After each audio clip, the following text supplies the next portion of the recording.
तो ये संदीप माहेश्वरी का बहुत बड़ा एलिगेशन हो सकता है बड़ा बिजनेस.com। संदीप माहेश्वरी और डॉक्टर विवेक बिंद्रा का जो ये मुकदमा है ये बहुत आगे तक जा सकता है। संदीप माहेश्वरी का बहुत बड़ा एलिगेशन हो सकता है बड़ा बिजनेस.com पर। संदीप माहेश्वरी की बात अगर सच हो जाए और ये भाग जाए तो बड़ा बिजनेस.com के शेयर भी गिर सकते। तो अभी चल रही है संदीप माहेश्वरी और डॉक्टर विवेक बिंद्रा के बीच बहुत बड़ी कंट्रोवर्सी। तो इस चीज को बहुत बारीकी से देखने के लिए इसका पहले पृष्ठभूमि जान लेते हैं। तो ये तब शुरू हुआ जब संदीप माहेश्वरी के शो में एक लड़का आके बोलता है कि उनसे 5 से 10 हजार से लेकर 10 लाख रुपए तक ले लिए जाते हैं, बदले में सेल्स मैन बना के छोड़ दिया जाता है और कह दिया जाता है कि ये हमारा प्रोडक्ट है, इसी को आगे सेल करो और आप महीने के 10 लाख तक कमा लोगे। तो इसमें विवेक बिंद्रा ने साफ साफ धमकी दे दी संदीप माहेश्वरी को कि एक हफ्ते में मैं बताता हूँ आपके साथ क्या क्या होने वाला है। विवेक बिंद्रा बोलते हैं कि हम QoS सिस्टम पे काम करते हैं, जिसमें आप किसी का कोर्स खरीदते हो तो आपके पास एक वीडियो कॉल जाता है ट्रांजैक्शन होने के जस्ट बाद।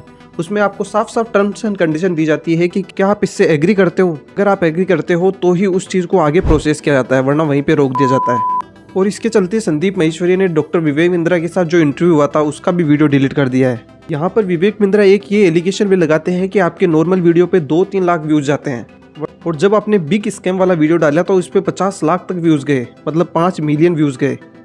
तो जब मैंने संदीप माहेश्वरी के चैनल पे जाके देखा तो आप खुद देख पा रहे होंगे कि उनके 10 से 12 मिनट से ज़्यादा वीडियो होते ही नहीं है।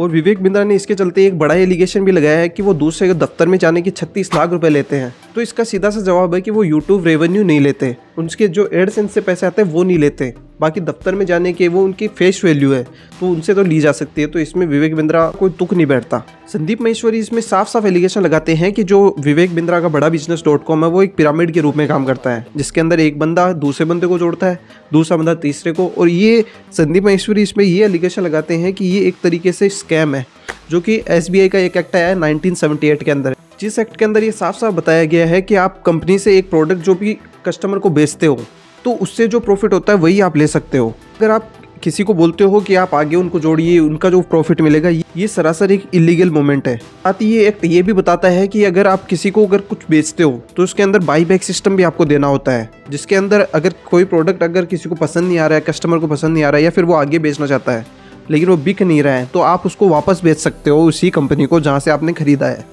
और यहीं पे संदीप माहेश्वरी एक स्मार्ट गेम खेल जाते हैं। वो एक कम्युनिटी पोस्ट में एक पोस्ट डालते हैं कि ये अब जनता वर्सेस विवेक बिंद्रा हो गया है, जो कि साफ साफ ये दिखाता है कि आप जनता को खुद की तरफ लाने का पूरा प्रयास कर रहे हो। तो इसका तो साफ साफ यही बनता है कि अगर आपके पास कोई बंदा आके बोलता है कि 50,000 रुपए का ये प्रोडक्ट आप खरीद लीजिए, इसके साथ आपको QoS भी दी जाती है, क्वालिटी ऑफ सेल्स वाली, और इसके बाद भी अगर आप उस पर एग्री करते हो तो इसमें सरासर गलती आपकी मानी जाएगी। अगर ये ऐसी कंपनियां भाग जाती है तो इनका क्या होता है आगे जाके। तो इनमें ऐसा बहुत बार हो चुका है, जैसे जिसके अंदर अपन ने विजय माल्या के बारे में सुन रखा है। तो ऐसी कंपनी के अंदर ये होता है कि जो बाहर की कंपनियां होती है, जो भी जैसे इंग्लैंड की हो गई, अधिकतर पश्चिम वेस्ट वाली होती है, तो उसके अंदर वो उनको कुछ पैसे लेती है और उसके जरिए आप वहाँ पे रह सकते हो और उसमें कोई दिक्कत नहीं आती। और इंडिया वाली गवर्नमेंट भी वहाँ जाके कुछ नहीं कर सकती इनका, जैसे अपन ने पास्ट में देख चुके हैं विजय माल्या वाला, तो उसके अंदर गवर्नमेंट कुछ नहीं कर पाई थी। और सेकंड ये क्वेश्चन आता है कि ये क्या ये मुकदमा सुप्रीम कोर्ट तक जा सकता है। तो ऐसे बहुत सारे मुकदमे पहले से हो चुके हैं, जैसे कि अपन ने हर्षद मेहता वाला देख चुके हैं, जैसे हर्षद मेहता वाला हुआ था, 2G स्कैम हुआ था, जिसके अंदर भी ऐसे लोगों के पैसे खा के और उनके साथ स्कैम किया गया था। तो उसमें भी अधिकतर लोगों के पैसे डूबे ही थे। अगर संदीप माहेश्वरी सर ने बड़ा बिजनेस पर एक फ्रॉड का एलिगेशन लगाया है तो इससे उनके शेयर गिरने के चांसेस भी बढ़ जाते हैं, क्योंकि उन्हें कम्युनिटी पोस्ट के अंदर पीपल को, मतलब जो जनता है उसको भी अपनी साइड कर लिया है, जो कि एक अधिकतर स्टूडेंट है, जो कि अधिकतर कोर्स खरीदने वाले होते हैं। इसका फाइनल सॉल्यूशन यही है कि जैसे विवेक बिंद्रा सर ने बोला कि बैठते हैं, बात करते हैं, मैक्स टू मैक्स इसका यही सॉल्यूशन हो सकता है, इससे ज़्यादा कुछ हो भी नहीं सकता। धन्यवाद।